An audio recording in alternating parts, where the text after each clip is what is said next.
चिराग पासवान को बेदखल करने वाले पशुपति पारस आज खुद बेदखल हो गए हैं साथियों। 2020 विधानसभा चुनाव में चिराग पासवान नीतीश कुमार के खिलाफ लड़ गए थे चुनाव।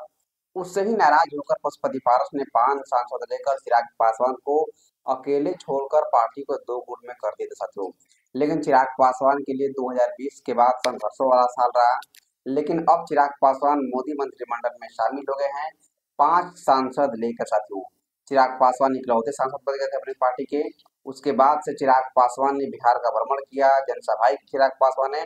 और बिहार की जनता इस तरीके से चिराग पासवान को सराखों पर बैठा देगी, किसी ने सोचा भी नहीं होगा साथियों। चिराग पासवान अपनी काबिलियत की बदौलत बिहार में 5 लोकसभा सीट पर डील फाइनल किए थे एनडीए से। और चिराग पासवान 5 की 5 सीट जीतकर आज एक मिसाल कायम कर दिया साथियों। क्योंकि चिराग पासवान जो पशुपति पारस को मंत्रालय मिला था, आज वही चिराग पासवान को मंत्रालय चिराग पासवान अपनी काबिलियत के दम पे उस मंत्रालय तक पहुंचे साथियों। चिराग पासवान को मंत्रालय मिलने के बाद चिराग पासवान ने कार्यभार भी संभाल लिए।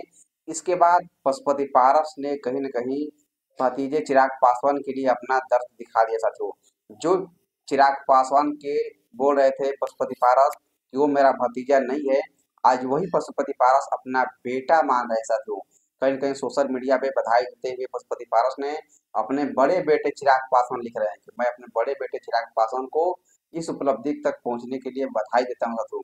कहीं न कहीं ये पूरी तरीके से ये है कि चिराग पासवान की जो रणनीति बनाई गई थी, चिराग पासवान को जो तोड़ा गया था, आज चिराग पासवान पुनः देश की राजनीति में अपने आप को वापसी कर दिए हैं, स्थापित कर दिए हैं। यही वजह है कि पशुपति पारस जो कि 5 सांसद लेकर बगावत कर दिए थे, आज प्रिंस राज, चंदन सिंह पूरी तरीके से बेदखल हो गए हैं साथियों। खुद ग्राउंड से और राजनीतिक स्तर से पूरी तरीके से बाहर हो गए साथियों। चिराग पासवान 2020 विधानसभा चुनाव से लेकर 2024 लोकसभा चुनाव तक चिराग पासवान के लिए संघर्षों वाला साल रहा। लेकिन अब चिराग पासवान पूरी तरीके से मजबूत हो गए हैं। चिराग पासवान के पास 5 सांसद हो गए साथियों। पशुपति पारस पूरी तरीके से अपने छोटे बड़े बेटे चिराग पासवान के लिए पूरी तरीके से अपनी हमदर्दी दिखा दिए हैं। जो पशुपति पारस अकड़ में बोल रहे थे कि वो मेरा भतीजा नहीं है, आज वही चिराग पासवान के सामने पूरी तरीके से पशुपति पारस ने नतमस्तक हो गए साथियों। ये है काबिलियत और चिराग पासवान के पास अपार काबिलियत है। और चिराग पासवान ने दिखा दिया अपनी काबिलियत के दम पे कि 5 सांसद कैसे बनते हैं। पशुपति पारस ने 5 सांसद को तोड़कर नई पार्टी का गठन किया, राष्ट्रीय लोजपा। वही चिराग पासवान लोजपा रामविलास लेकर पूरी तरीके से संघर्षों की बदौलत 5 लोकसभा सीट जीतकर पूरी तरीके से मिसाल कायम कर दी साथियों।